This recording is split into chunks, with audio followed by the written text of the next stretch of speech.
What's up, everyone? Welcome back to another video. Just figured I'll put this video out before I head to work. That's why I'm in my work clothes, working nights now, working in occupied space in offices, so we have to be there at night when everyone leaves. Okay, so the city of Minneapolis now has voted in their city council, 9 out of the 13 members, to dismantle the police department in Minneapolis. The president of the council, Lisa Bender, says it is a veto-proof motion, and I guess at this point it's going to go through. The mayor can't do anything about it. I think they can override him. I think the governor could step up and stop that. He's going to have to stop that. That is a crazy idea. This is something that's now spreading out to other Democratic cities. Even Mayor de Blasio here in New York City is talking about defunding the police, at least cutting some of the funding back from the police and putting it into some social services for the inner city. So the problem with oh, by the way, I read an article of an interview, a CNN interview with the Minneapolis City Council President Lisa Bender, talking about if you're the victim of a home invasion and you call the cops, that is a part of your privilege, which is a real bizarre thing to say. A person picking up the phone for their own safety and the safety of their family and safety of their property, to call the police is privilege. It's kind of making you feel guilty to call the cops while some madman is invading your home potentially to kill you and your family and rob you blind. But if you call the cops on them, this is, nothing to do with your safety. This is privilege. And what she was trying to say was that pretty much if you're white, you're comfortable calling the police. If you're not white, if you're black or something else, you're not comfortable. So you have privilege in calling the cops. I have a better solution to that. I would rather use a firearm and just take somebody's head off for illegally entering my home. But then there's other names to call us for that. For being Second Amendment advocates, they'll call us something else that's also immoral in their position. So basically, what they're saying is for us to just die, just take it and die and atone for our sins, our collective sin of white guilt. It is a cult at this time with the radical left. They are very, very, very religious in their orthodox beliefs of social and political issues.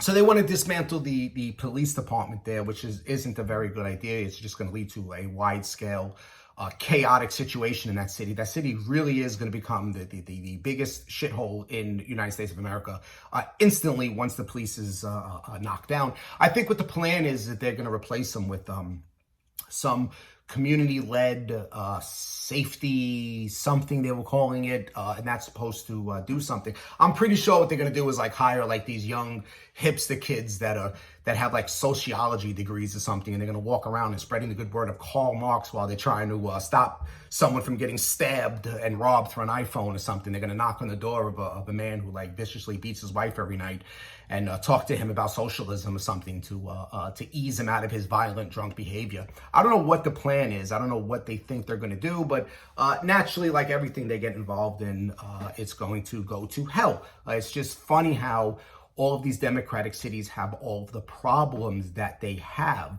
and they think that they can fix these problems. They implement some policy to fix the problem.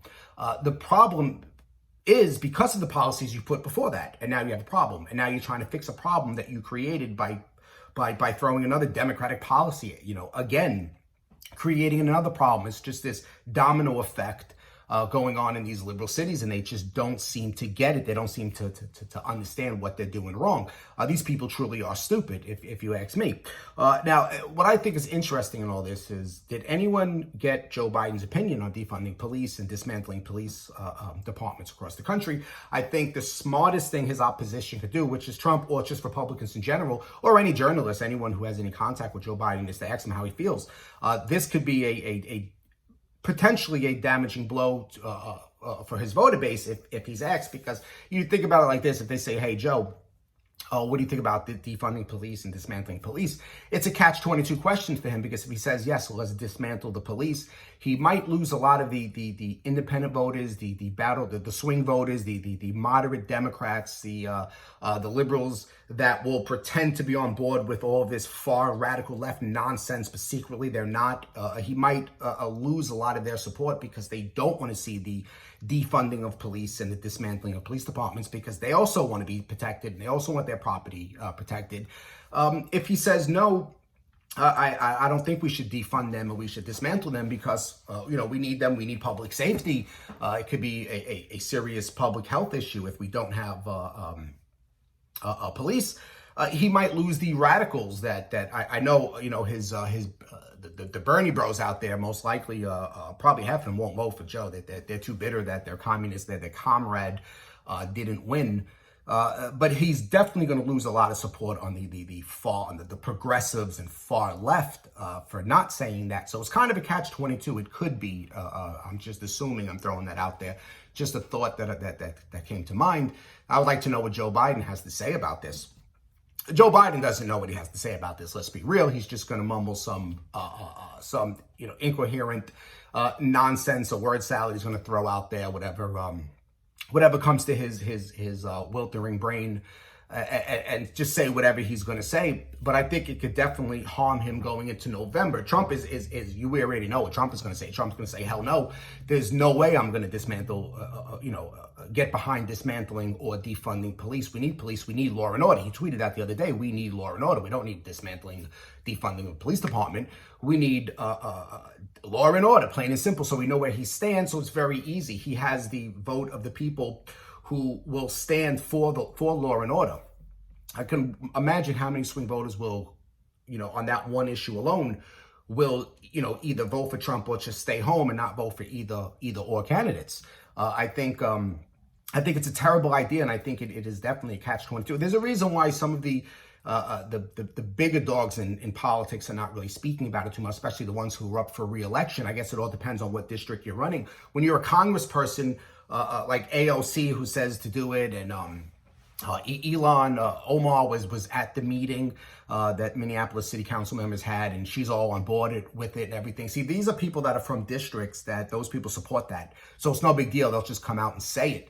But when you're in a district that might have swing voters, or a district that you might be on the verge of not doing very well in that district, or people who might oppose that, you have to watch what you're going to say. And Joe Biden is that he's in that position, running for president. He is now covering all districts in the United States of America, every single state. So he has to be very careful what he says. Trump already outright said what his position is, and he's going to garnish the support from people who share that same sentiment.